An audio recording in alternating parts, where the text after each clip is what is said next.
Hi, everyone. My name is Pedro Gonzalez. I use he, him pronouns. I'd like to welcome everybody to today's event, Living in the Hyphen, a discussion with Joanna Hausmann and Jenny Lorenzo of the Hyphenated podcast, moderated by Jesus Beltran.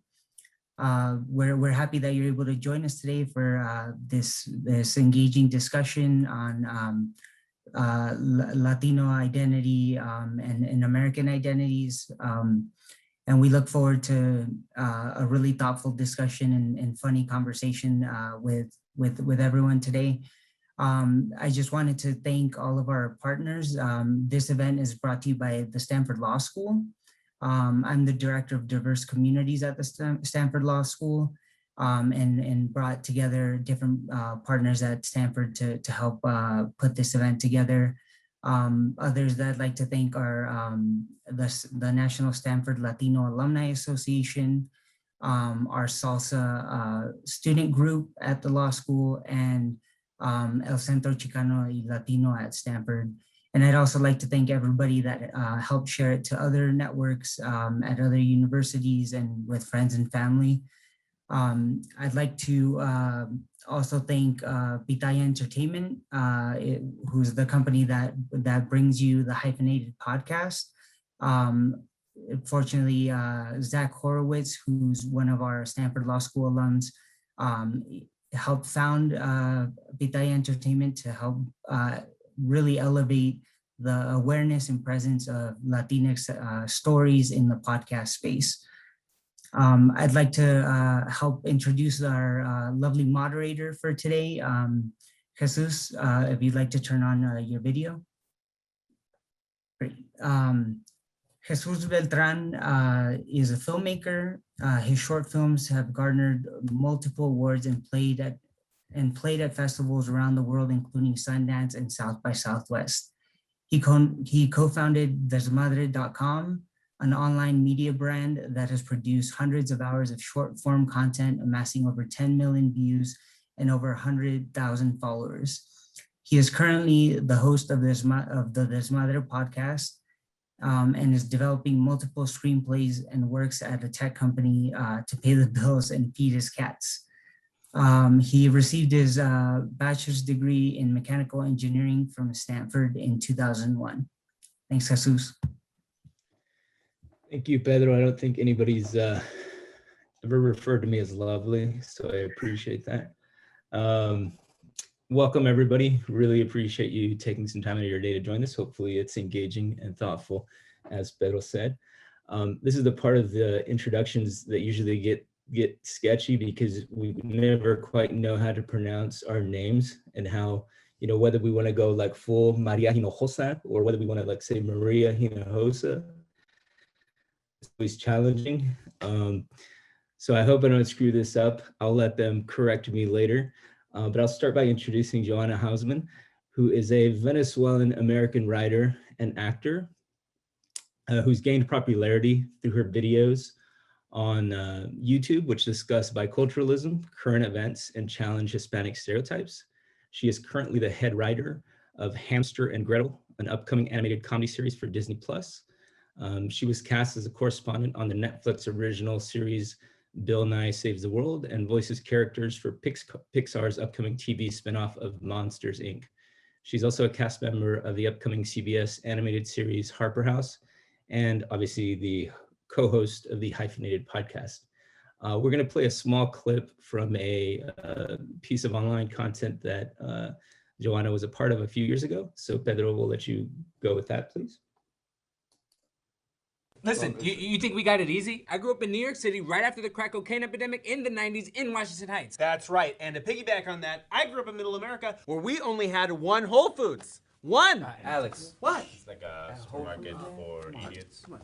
I'm sorry to say this, but I'm the only one with a real accent. I said it. I said I'm the only one with a real accent. I've been subtitled in 3 videos speaking English. I don't even speak Spanish in those videos, and they subtitle me. What's he saying? Subtitle. What? Subtitle. No, you can't understand me.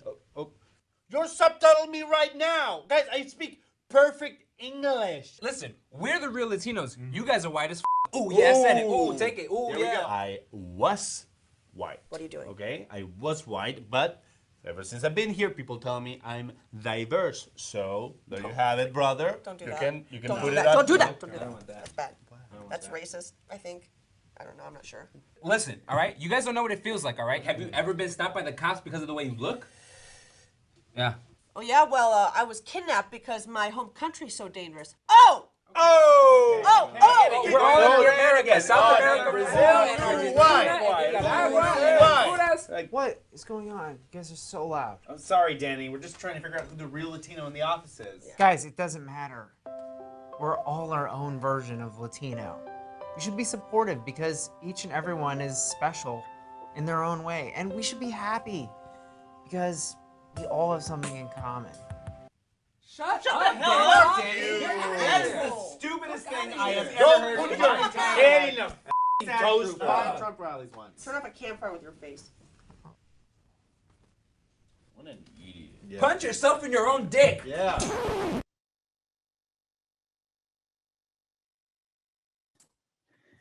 Thank you, Pedro.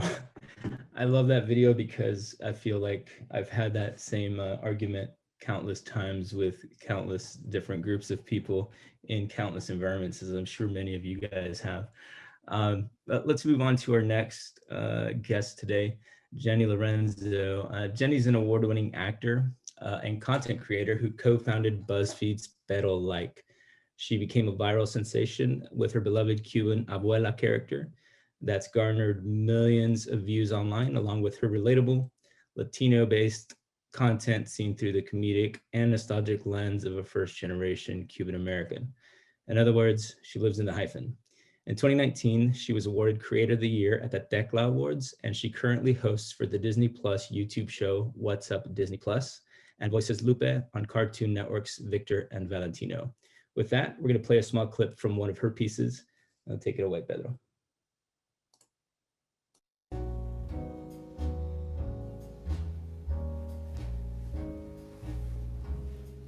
Lorenzo. I have a novio. Oh, that's super good. That's super good.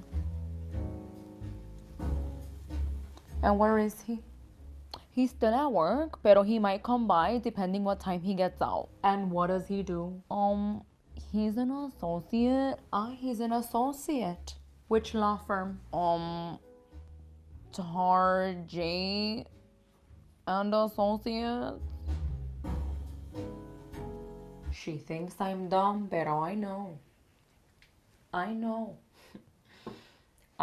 que Tarjay and Associates isn't a very good law firm.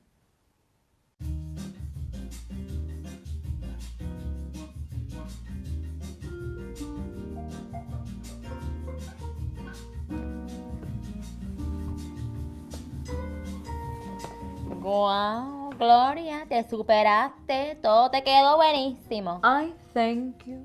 I spent the entire year studying Julia Child and Rachel Ray, and I implemented my skills into this evening's traditional American Thanksgiving feast. It shows. It shows. Sí. If she's Rachel Ray, entonces yo soy Betty Crocker.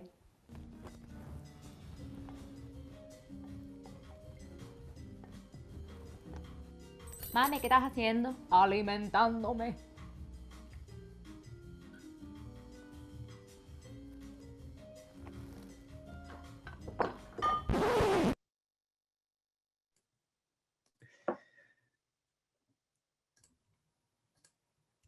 All right. Thank you, Pedro. Thank you, Pedro, for that. Oh, I think we've all lived that moment as well, too. So with that, Jenny, if you want to come online, how you guys doing? Doing great. Doing Yeah. what, spent the day looking at a screen. And now I'm looking at a screen full of people again. And I just want to say, I'm so honored people take time after a full day of Zoom to come on a Zoom to meet us. So I'm very honored and very excited to be here. Likewise. Nice.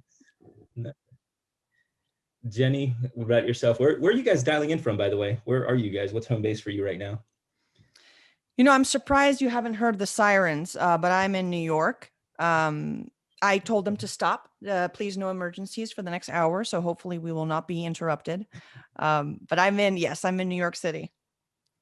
I'm in Los Angeles, but really the valley. Los Angeles. That's the right way of saying it, actually. Yeah, when I moved out here, everyone's like, Los Feliz? And I'm like, you mean Los Feliz? And it's like, you can't say it the right way here. I thought it was Los Feliz, and people would laugh like, you mean Los Feliz? And I'm like, you do not get to do that. You don't get to do that. That's all of California. I mean, probably a lot of the people are dialing in from Palo Alto right now. Palo Alto. Yeah. Yeah. It would just feel weird actually saying it that same way, Palo Alto, every time. Like you would just literally be thinking like tall stick. That's what it would just be weird. Tall stick. That's what I mean. It's a weird, like, so when you say it in English, it just sounds like fancy, like a country club, which it kind of. Yeah, it does. Palo Alto. You're right. I live in You're Palo right. Alto. Yes. Palo Alto sounds Anyway. gentrified. There is a Whole Foods at Palo Alto. Oh, there's like plenty of them. There's not just There we one. go. Yeah. Mhm. Yeah. Well, thanks for joining us today. I really appreciate it. I was reading your bios, and it's always difficult, I think, like hearing your own bio or, you know, even writing your own bio, because you guys do like so many different things. And as like creators over the last 15 years, I think you guys understand, or you probably realize very quickly that you have to do everything yourself. You are, you know, writer, director, in front of the camera, all the tech side of it as well. But I think at its core, what I think of is you guys are basically storytellers. That's kind of what I think of when I think of creatives like yourselves. So that was kind of the first question that I wanted to jump into a little bit, is maybe we could start with you, Joanna, but have you always considered yourself a storyteller? Did you do this as a kid? Were you like one of those kids who was into the arts and the theater or whatever? What did you do like in college? Like, how did you get on this path, and why did you choose to really pursue this? I was bad at so many things, and the only thing I was good at was telling stories and doing accents. So I moved around a lot as a kid, and I was, you know, I'm Jewish, but I'm not religious. I'm from Venezuela, but then I grew up a lot in the States, and then I moved back. Like, I guess I never really felt rooted anywhere. And comedy sort of became my identity for a lot of my life because it was just easy, versus I'm from Venezuela, but my last name is German because I'm Jewish. Like, it was just like so many caveats and everything I had to say. So, you know, class clown that's just 2 words. And then, you know, I wrote plays in high school and in college, and I also did like stand up, but I didn't realize that comedian was a word that, as you said, like with storyteller, is a word that encapsulates so many things. It's a storyteller, it's actor, it's producer, it's director, it's everything. So afterwards I went to Second City and UCB, and the rest is history, but everything sort of came out of conversation with myself about who I was and identity and needing to explain that to people.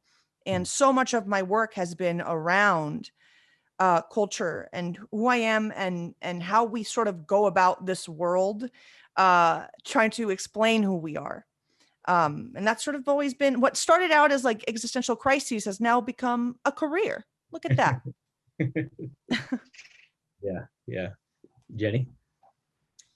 I am lucky in that I went to a very small little Christian school, but the principal was like very much about vaudeville, and she would write the Christmas plays every year, and it was required from a very young age, from as young as age 4, to memorize a monologue and go compete.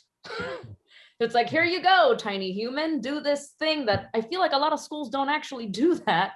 And so for me, it was just like the norm, like, let me memorize this monologue and go, but it really didn't hit me that I actually liked acting, that's where it all started. Really, it was just acting first, when I was around 10 years old and doing comedy specifically. And so then I got really into the competitions and the school plays and all that. And it wasn't until like, you know, high school where I got an agent and I started auditioning, and I'm from Miami, so yeah, the Miami market is very much like, doesn't matter what you're auditioning for. If it's Colgate, they want you to look like a Sábado Gigante model. Hopefully most of you know what show that is, and I don't look like that. I am 5 feet tall and very pasty, and I have no curves. All right, like you can't find any in me. And so I imagine this little tiny like Cuban girl next to these like gorgeous, like tall, curvy women. And I'm like, I just don't think Hollywood sees me as Latina. So I'm going to go to film school. That's pretty, it wasn't that like easy for me to come up with, but that's trying to truncate the story. So yeah, I didn't want to just pursue theater after a certain point, because I did theater my whole life. Even, community college is where I did what I did first, Miami-Dade College, did all the theater stuff there. But then when it came to going further and getting my bachelor's, I decided I'm not happy just being an actor. Mm-hmm. I like telling stories. And even, again, going back to the drama competitions in like grade school, I would get unhappy with the monologues that I would find, and I started writing them on my own and competing with monologues that I wrote. But at the time, I didn't see myself as a writer. I just saw myself as like a controlling freak who was like, I don't like this, I'm gonna write it myself. And that's just kind of how this happened, where I just decided to be a multidimensional storyteller and learn how to edit and produce and direct and write. And so that's how it all started for me. Because that way you don't depend on anyone telling you you can or can't do it, because you just do it yourself. Put yourself on, YouTube was a thing when I was in high school. So it worked out. Yeah, that's what I was going to ask. Like, when was the moment you decided to like go public and like put yourself out there? Because that's a big deal, putting your image out there, and kind of you're vulnerable on a school stage. That's one thing, your high school friends are going to talk shit or whatever. But once you're like on YouTube, like the comments are public, it's kind of a big deal. Like, what was that moment like? How, was that difficult? Oh God. I was more of a producer writer at Flama, which was the Univision's bilingual platform that I was eventually was head writer of. But at the time I was just coordinator, which means I was terrible at my job. And I was like helping out with stuff, and it's crazy because they were trying to tap the Hispanic market or the Latino market or the millennial, all those like words that white people in boardrooms use, like the Hispanic millennial market. Apparently they're in the 1920s.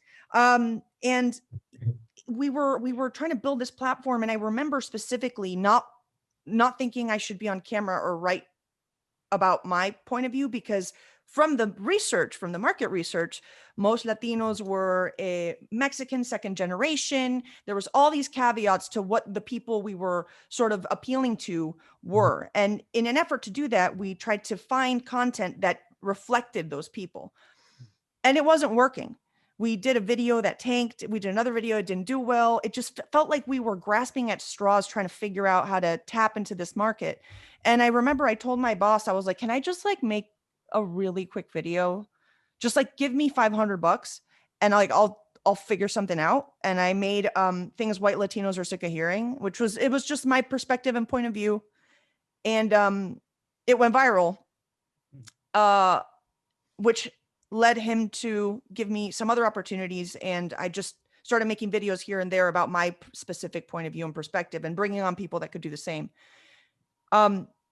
Which was bizarre because I was under the impression that I did not represent the right market. Like I felt like Hollywood, I had been at Second City, like no one was ever going to cast me as what I wanted to be cast as. And at that moment, I was expecting a lot of backlash, which there is always backlash, but I wasn't expecting the reception. And that was kind of when I learned that the more specific you are with your storytelling and the more personal you are with it, the more successful and universal it is. And once we learned that at Flama, we started getting really specific point of views. We started making videos specifically for Salvadorians. We made a video specifically for Afro-Latinos, just to sort of pay homage to the diversity that exists in a word that was made up to put a bunch of us into a box. but it was like a two-faced thing. It was one was like, I can't believe people want to see me when I've been told my whole life I don't fit this mold. And then obviously there's the negative things online that are hard to deal with, because it's like, I've only, when my mom doesn't like something, she's like, ay, no me gustó tanto. But now I have people sort of breaking apart my entire psyche, physical attributes and personality, and it's gut wrenching. But I try to ignore those. Yeah. Jenny, what was that like for you? Actually, Jenny, I have some specific. Tell us about the abuela character in those videos, and the fact that like you play you're like the freaking like, Eddie Murphy, like in the Crumps, like you're playing everyone. Like what was the first one like? And tell us about that, how that started. The first abuela video? Yeah, the first video where you played multiple characters. Multiple characters. Yeah. So, the abuela character was given her main platform when I started Pero Like at BuzzFeed. Even before Pero Like was born, I kind of took a leap of faith and I was like, here we go. Because at the time, BuzzFeed, I started as an intern there in 2015. And I remember it was super popular around that time, like super popular. It was all up in my feed.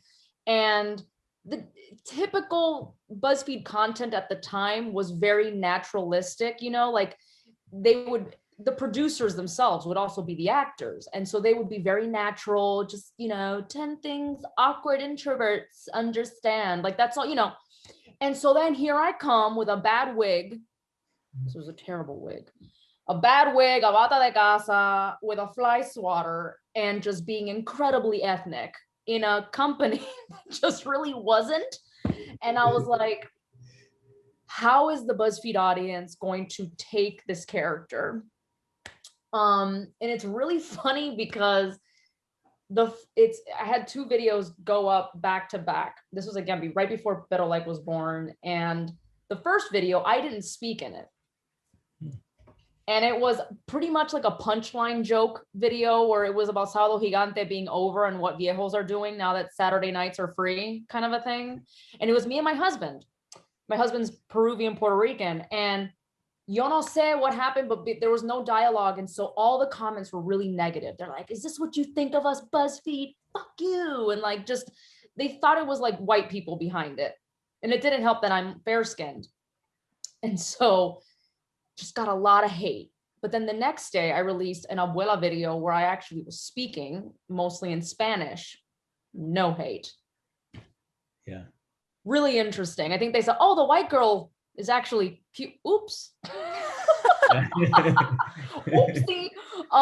So they were like, ay, sí es cubana, que bueno, que bueno. That's what happened. And so it was embraced. So like the character blew up thanks to having the platform of BuzzFeed. And then when I went to Me Too, it's the same thing. Now to get to your main part of the question is that I had already owned the abuela character even before BuzzFeed. So it's why I could only do abuela at these companies. All of my teachers at Groundlings and my mentors are like, do not bring any of your characters that you kind of have hidden to these platforms or they're going to get greedy and they're going to take it. After a while, I started feeling like a one-trick pony. And I'm like, man, people must think I suck. Like, it's cool. Like, they love abuela, but I was starting to feel really insecure. Like, do people think that's all I've got? I'm like, oh, buddy, no, I got a whole family living inside of me and they need to come out. So then when I finally left Me Too, that's when I started to bring out Marucci and Laritza. And so I think that was the first time I played three characters in one was Marucci La Peluquera sketch, where it's actually, no, that was just Marucci and Laritza together kind of talking back and forth. I'm not sure the rest, but it started getting really intense. And then like that Thanksgiving clip you all saw, that's like a tradition we do now. Every holiday season, I play like 7 to 8 characters. Woo!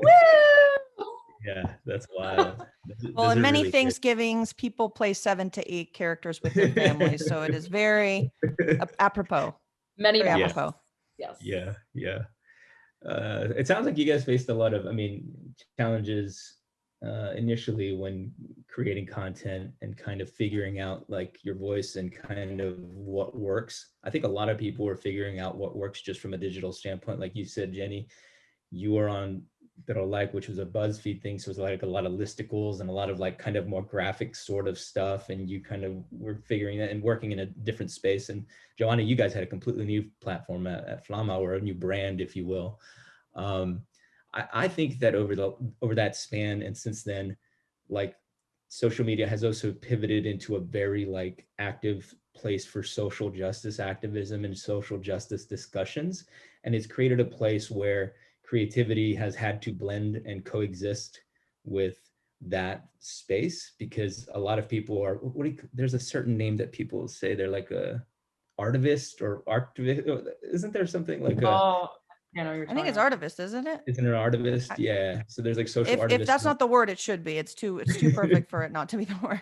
Yeah, but I mean, as that evolved and that space started changing, like, can you talk about some of the challenges you guys faced with some of your content, or as creators or voices yourselves, and kind of fitting in with that part of the internet, because it's so strong as well? Yeah. Well, I think with great power comes great responsibility, obviously. And I think this activism seeping through the digital space, which I think is inevitable because this digital explosion democratized the entertainment industry. So a lot of people that wouldn't have normally made it to the last rounds of anything, or even the first rounds, now could have a platform. So what does this mean? Well, people are going to be talking about them not getting a platform elsewhere, having to do it themselves, representation, etc. So I feel like it is a positive externality of this whole thing, is how people can be very involved. I also feel like I've struggled a bit in that I'm from Venezuela, a country with a lot of issues, and I've done a lot of work specifically with justice there. There is no justice there. And then, finding exactly what it is that I feel not only passionate about, but I'm the right person to be the spokesperson for, is something that was a struggle and figuring out. What are the things that I can be the face of? What are the things that I need to step back and sort of just amplify other voices? And I think that's something that it takes some really como que self-reflection, but also figuring it out and making mistakes. And I think that we also live in a world where making those mistakes is difficult because backlash is intense, and there's very little space for redemption sometimes. But I think that a lot of the challenges comes from the audience wondering whether you are the correct person or not for this message. And that's the only big issue I think I've sort of stumbled upon. And then sort of taking that social justice, not just on the internet. How do you do that in your day-to-day life when you're making decisions in the show you're working on, when you're making decisions in casting, when you're making decisions in character development in shows? Like, that's really where a lot of this happens, and it's not in front of the camera. And taking that with you to all the decisions that you are able to make if you are given that opportunity is also a form of this activism that isn't performative. So people don't find out about it, which is actually really nice, because they can't tell you it's right or wrong. You just do it because you feel like it's the right thing to do.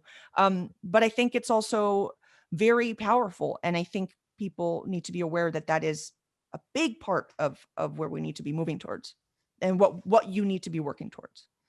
Yeah. Yeah. Yeah. Any thoughts on that? Similarly to Joanna, again, my whole family is Cuban, spanning up to my great grandparents, all from Cuba. And that's also, when it comes to the politics of it all, it gets very hairy. And so, a majority of my audience is obviously from Miami, Florida, right? And so they have a very different way of viewing things. They don't want me to talk about politics ever, okay?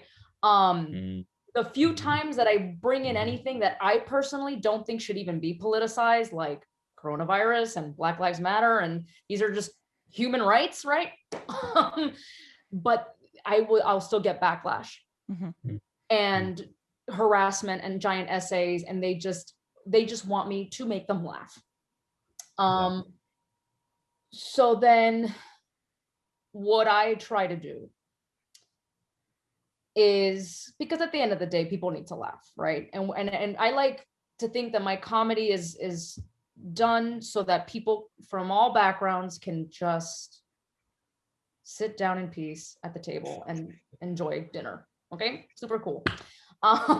Whatever your beliefs are, you know.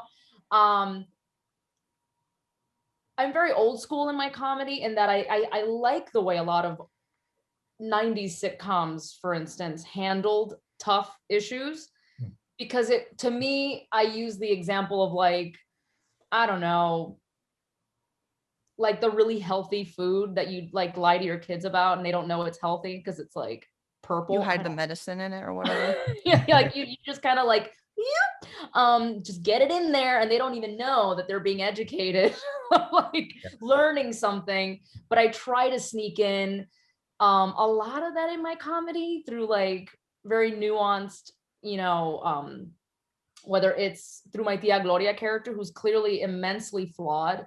Like a lot of my characters are flawed in ways that I observed growing up in Miami. And I'm like, this isn't good.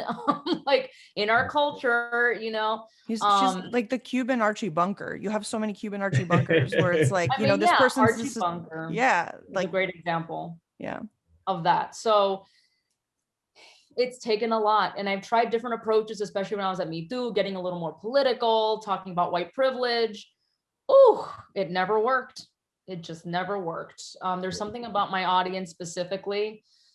It's not the right way to get through to them. So then you have to think like from a psychological standpoint of like, how do you do it? How do you do it? How am I going to do this in a smart way that they don't realize they're being preached at? What's interesting is that you mentioned that, you know, when you started doing the abuela stuff and like it took off when you did it all in Spanish, right? And people were like, habla español or whatever. And we're like, okay, you're legit. It gave you like some sort of cred, right? We have a question from one of the audience members, and actually just a reminder to everyone, we are going to be moving to Q&A very shortly here. So if you have a question, please leave a question in the chat here and we'll throw it into our list here. But somebody asked, ¿ustedes han creado algo solo en español sin inglés o piensan en hacerlo?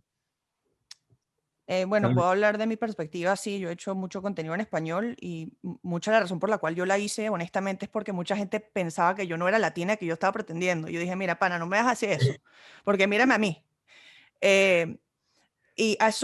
Although I've made a lot of content in Spanish, it's interesting because I think that for me, and this is like a lot about humor and language. I'm so much funnier in English.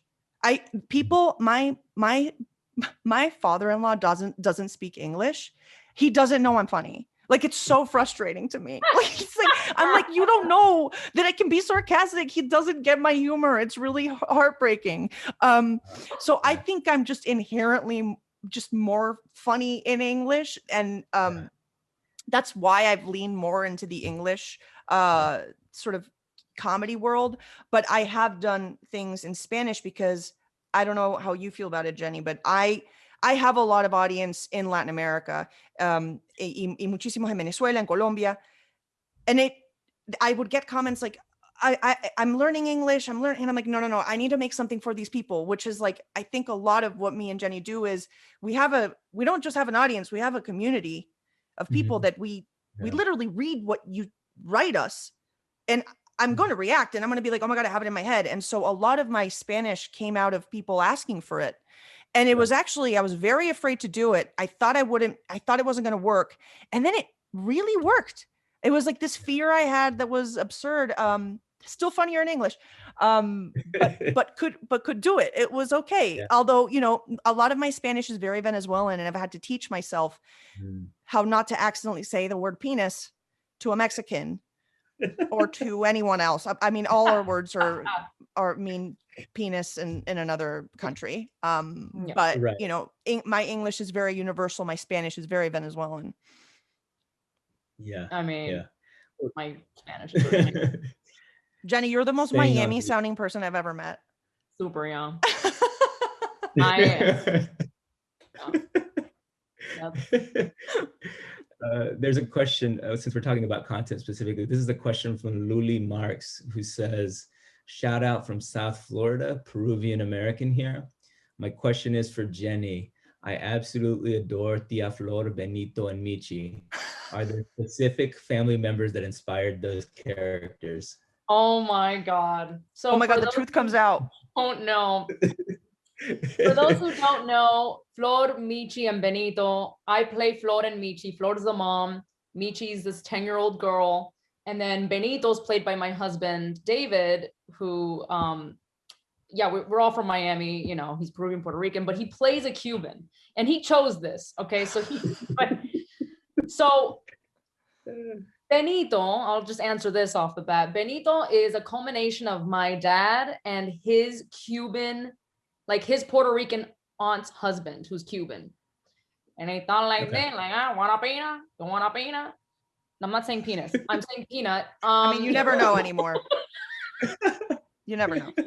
And he's just like literally that man only like says 2 words ever. You know, and then my dad is always eating.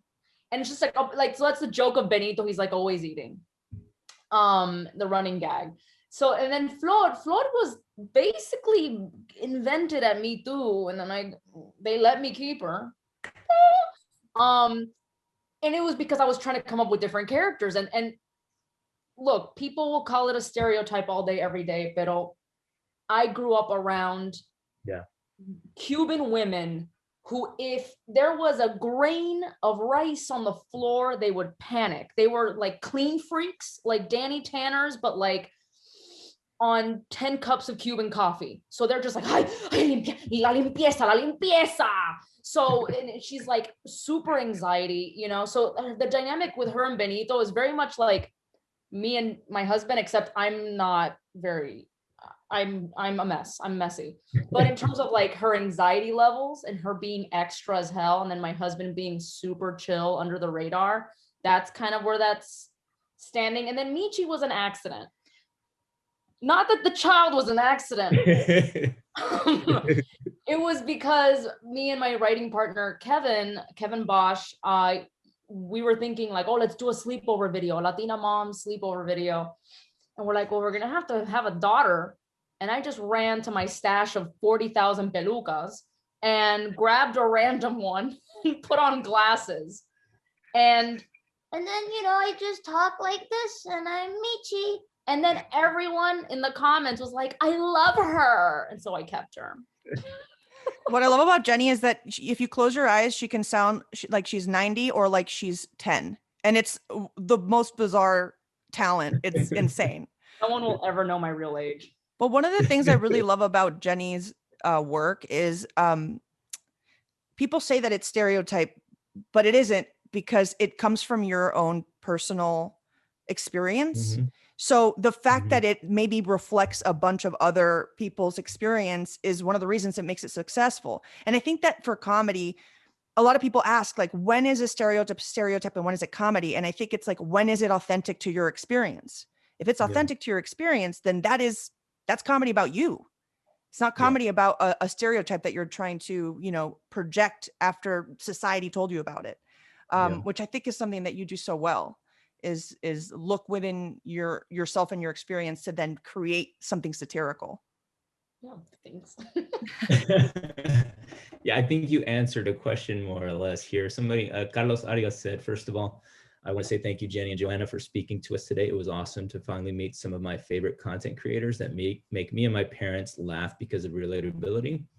Since I live in SoCal and going to schools that por la mayoría había mexicanos, seeing all of these cultures, traditions, accents, and even food be portrayed was amazing and helped me solidify my identity. I have to ask, did you think your time with companies like BuzzFeed and Flama forced you to perpetuate stereotypes, or more so show the similarities across different countries in Latino America? Oh my God. Second one. It was that, but then we would have to fight people saying like, oh, you know what always works is a chancla meme. And I'm like, don't make another freaking chancla meme. Please, I'm done. Like, it's not that it's like offensive. It's that it's just boring now. Can we move on? Like I think so much of it. Tacos. Right? It's like. Did you ever do a Vaporub skit though? You know? Oh, of course I did. Who hasn't? But that was kind of like the beginning where Latinos were finally like, you know, like Latinos in the US started to make content. So it was like still funny back then. And now it's just like, let's stop. But it's so right, Jenny. Me and Jenny were literally, just because of our age, we just so happened to like be right out of college when these companies were like, YouTube, let's put money in it. And we were part of this like explosion of creators, of people just making stuff. And beforehand, there wasn't that much like content about the diversity of Latinos. It just didn't exist. It just because the people in charge were the people saying like, we need to tap the market, not the people that were like, well, I want to make a sketch about my crazy Aunt Gloria. You know what I mean? But but at least for Flama, that was your case where they were like, we're going to tap, even though it's still annoying, we're going to tap the market. BuzzFeed wasn't really about that Latino life. Yeah. You're right. So I had a very unfortunate opposite experience. Yeah, you had to convince people. I had to convince people to not put a freaking, oh my God, what was the other? It's like, it was like chancla, taco, and cholo was like it. That was it. That was Latino content. Latinos about. Thank you. Have a good day. I'm offended, Joanna. That's basically my life. You know? I respect it. You just described my life, and I'm really offended right now. I do have a question for you. So somebody from David Gonzalez says at Joanna, I'm a mostly secular Chicano Jew, mixed parents.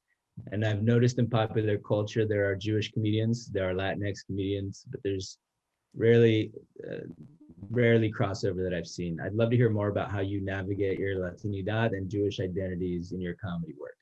Well, you should listen to Hyphenated, episode 2 about religion. Plug. That's a really great question. I think my Jewishness was like Rachel, Friends, that episode where Rachel's making like a souffle or something, and está siguiendo a recipe, and the pages get stuck, so she makes this like really multi-layered cake for dessert, but since they got stuck, she made like cream, banana, meatloaf, a trifle. Thank you. Makes this trifle with this mix that like made no sense. I feel like my Jewishness is like an added complication to my trifle. Like it's just too much for people to wrap their head around, because I am not religious. I'm atheist. Like I don't believe in any of it, but I do identify as culturally Jewish because my last name is Hausmann, and for a lot of my paternal grandparents who survived the Holocaust, they were not from anywhere, because they were immigrantes who were kicked out, and they suffered anti-Semitism their whole life. They were like, I guess we're just Jewish. Let's just like say that. So I think my Jewishness complicated my identity. It also gave me a different vantage point of which I think is a nice way of saying complication, but it's a different vantage point that I sort of had to understand identity from. It also made me realize that I wasn't Jewish enough for a lot of people, but then I was too Jewish for people, which is the exact same conversation I have about my Latinidad. So it's another card that has complications in it. And I sort of have embraced the fact that I am not religious. I love having frizzy hair and a neurotic sense of humor, and that's my Jewish side, and sort of being okay with that being Jewish enough. The same way that my Latinidad como venezolana is Latina enough. So I think it's that. And also the trifle isn't disgusting. It tastes good. It's like, there's a lot of pizzazz there. It says, Joey says in that episode, it's like meat good, cream good, banana good. What is there not to like? That's how I see my identity. Nice. All right, we got a question for Jenny here. This is from Carolina Esquivel. She says, hi both, huge fan of the podcast. Jenny, I am also a fellow Cuban American from this is a new word for me, so I'm probably gonna F it up. La Sabuesera. Sabuesera, I knew she was gonna say it. Okay. Did I say it kind of right? She's from La Sabuesera. What is that? What is the La Sabuesera? See, I'm learning something. It just means southwest. Okay. Like and it's Sabuesera. Sabuesera. Okay. Oh, yeah, I real like creative in South Florida. I like that. That is Spanglish, like A level. That's dope because she spelt it with, yeah, this is great. Okay. So, damn, I learned something new. So she says, I've since moved back to Orlando about 4 years ago, and it's been a huge culture shock. I miss so much about Miami, but I've noticed that now when I go back to visit friends and family, it feels different, almost like nostalgia. I was wondering if that same thing happens to you every time you visit home. Gracias. Oh my gosh, yeah, I feel like I'm stepping into an alternate universe or something. Yeah, 100%. And I think that is why a lot of my content is nostalgic. Like, I'm sure for those who do watch my videos realize, like, why is Marucci still using a sidekick for a cell phone? Like, what? Like, can that even function today? And Laritza has like her tete necklace, and like she has Tamagotchis. And I know that's not specific in any way to Miami, but I include a lot of pop culture nostalgic elements specific to like the late 90s and early 2000s. And that also includes just the general vibe of Miami from that time period, because I think that's where I was living my best Miami life, like during that time. And so I think that's why my characters are all kind of just stuck in that bubble. And a lot of the, I've done a couple videos where I give people a tour of my like prop closet, because it's everything from Navarro, basically. And Navarro is like a pharmacy chain specific to Miami, and everything from like the perfumes that grandmas use. Again, I don't know if all grandmas use this across the US, but like Ginate and the Violetas. And I have like from grocery bags from Miami, like Sedanos.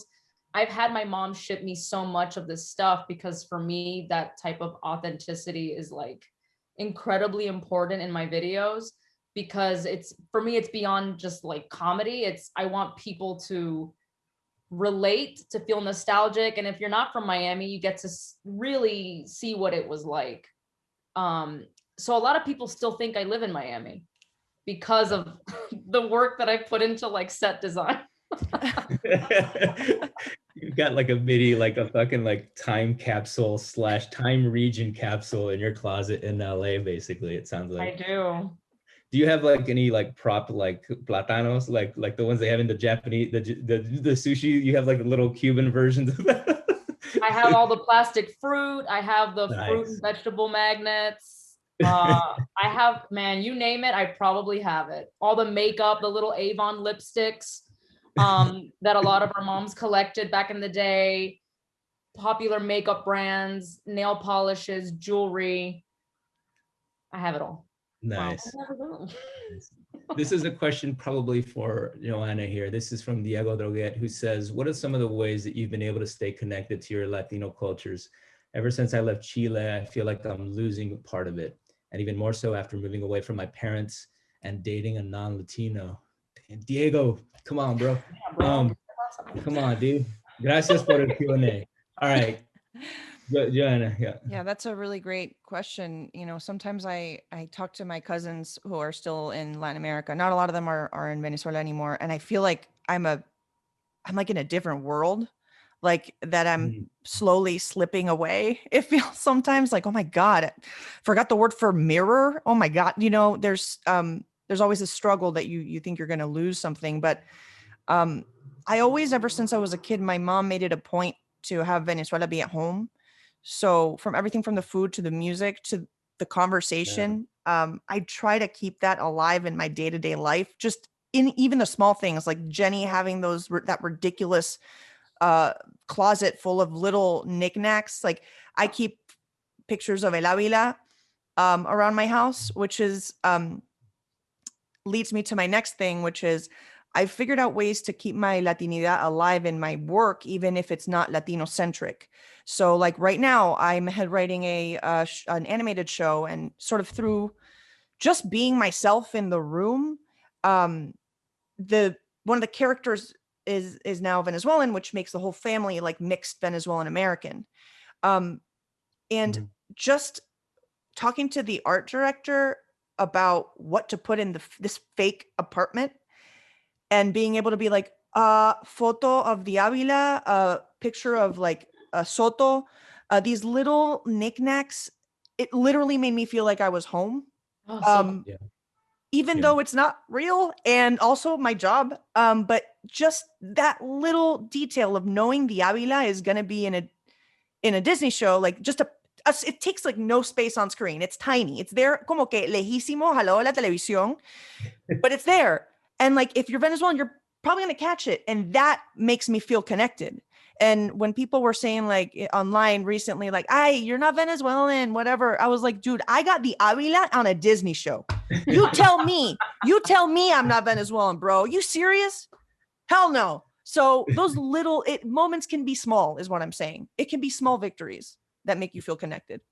Yeah. Cool. That kind of leads me into a question we talked about before, which is basically like, as you've worked through your journey as a creator, as a storyteller, as an actor, a comedian, how do you balance like perhaps some other interests that aren't really rooted in Latin, in your Latin culture? Like, do you ever want to just say, F this Latinx stuff, I just want to do like a buddy cop movie with like whatever, or like, is it just intertwined in a way that it's always going to be a part of it? Can you get away from it? Do you want to? Is it something you struggle with? We'll kind of close with that one because I think we're pretty close here, but wow. All the time. I definitely don't. I think honestly, my whole like how earlier Joanna's like, I'm funnier in English, I'm funnier in Spanglish. And so even when I hike up my Miami accent, I already feel funnier. And because the Miami accent's also pretty wild. Because when I first started YouTube, it wasn't even this. It was me with a short bob wig reviewing video games and talking about superhero flicks. And no one knew I was Cuban because I would fake my voice. And I'd be like, "What's up, kids? I'm a white girl." And then after a while... You sound like an auctioneer, actually. I don't know what I sound like. I'm like, "What are you doing?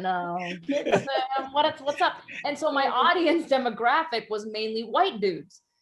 But then there was this feeling inside of me that I'm like the extremely cultural, ethnic Cubanness was like, "Jenny, you're being too white." And so like I started to slowly come out, and the Abuela character started on that channel where she was reviewing the movie Kick-Ass 2, and she was a superhero with a fly swatter. That's actually how Abuela was really born. So I'm like, how do I introduce this character to a bunch of white boys? Aha! Make her a superhero. And so then, but I'm a huge nerd. And entonces I'm like, okay, and I started to get more creative. So I've done videos where like Abuela's a professor at Hogwarts and she was in Jurassic Park. My husband looks like Jeff Goldblum. So he played Jeff Goldblum. And what else have we done? We've done, anything that we can kind of, put geek culture into. Like Flor, for some reason, is always talking about Pokemon and making, again, Harry Potter references, Doctor Who references. Because Kevin, again, my writing partner, he's Venezuelan Colombian, also Miami native, and he's a huge Back to the Future fan. And we're just total nerds. So we're always trying to find ways of like incorporating this geek American pop culture into this Latino universe. Because hello, if anybody's gone to Comic-Con, there's a lot of Latinos, like a ton, especially in the horror space. Most Latinos. I'm a Halloween freak. I was born the day before Halloween. Y me casé on Halloween. Yo soy una bruja. Not really. But so there's so many different, that's why I love the show Los Spookies. Because that was, to me, one of the first times that I saw Latinos represented on screen in a way that wasn't the norm. It's a bunch of goth Latinos, and they speak all Spanish. And I was like, yes, this is what I want to see. So that's why I introduced my goth character as well. Yeah, I think a lot of it that what I don't like is this added pressure and weight, which actually is put on a lot of minorities, which is, okay, if you are going to make a show, that it's gotta represent everyone in your group, and it's gotta, it's a lot of pressure when sometimes you just want to make something. You're an artist, you just want to make something from your perspective and point of view without the pressure of representing so many people. You can only look within yourself. So I think just inherently, I think Jenny and I we are who we are. That's the lens with which we create our work, whether it be acting, whether it be writing. So it's never going to be separate. Even if I do a buddy cop where I play Ashley, something's going to come out there. Something's going to come out because that's just who I am. But I think that when it becomes annoying, or when it becomes problematic, is when it's like you carry the weight of a lot of people on your shoulders that you just can't represent everyone. So I think taking away the pressure, because the Los Spookies, they just represented themselves. They were weird Latinos. They just did a show for weird Latinos. That's what we need to that is the stuff that I like to do. It's just like stuff that is inherently authentic, and authenticity comes from within, and not from trying to appeal to everyone or cater to a full audience because we're just Latinos and we're minorities and we have to make something that everybody likes. And that's what usually fails in mainstream, because when you see, people try, again, the whole thing that Flama was trying to do, let's make a Latino show, but then if the writer's room is mostly white or non-Latino, what the hell do you think is going to happen to that show? No one's going to relate to it, and then no one's going to tune in because it's not specific, it's not authentic. Basura. Celia Cruz. Basura. Yes. All right. That's the last question, folks, that we have time for today. But I wanted to thank everyone who did submit a question, and apologies for those who we weren't able to get to. And also want to thank Joanna and Jenny. This was really awesome. I think we could obviously go on for hours. I could go down to the fridge and get some beers and we could just keep going. But I'd love that. But it does go on for hours on their podcast. So if you want more of this, check out the Hyphenated podcast. You like that, Smooth? That was such a good segue, Jesus. Como Like que that? I can't do that. You're the king of segues. This- You're also the Latino Hansen. You look like Latino Hansen. Oh, I appreciate that. I got a little gray though. I'm that's kind of creepy. It's creeping me out. No, kinda it's scary. great. Embrace it. You're Okay. wise. Thank you, guys. Pedro's back. Thank you. Pedro, I'll let you take it from here. So. Well, muchísimas gracias, Joanna, Jenny. Love hearing the perspectives, and Jesus, thank you for helping moderate the discussion, bringing the great questions that came in from the audience. We want to thank everybody that attended. We highly encourage you to join hear their weekly discussion on the different topics that they're covering in the Hyphenated podcast. I also encourage everyone to catch Jesus's podcast series on desmadre.com. Just continuing to promote our Latino content producer so that we could hopefully open the doors for more storytelling. Thank you again so much. Unfortunately, we're going to end up kicking everybody out, so we'll have to save those beers for another time. But we will be sending the recording to everybody who attended, and hope you'll help share and spread the word and encourage more people to tune in. And hopefully we could do this again sometime soon. In person. Yes, would love Yes, to. in person. Oh my gosh, that would be great. Thanks, everybody. Bye. Yes. Montamos suerte.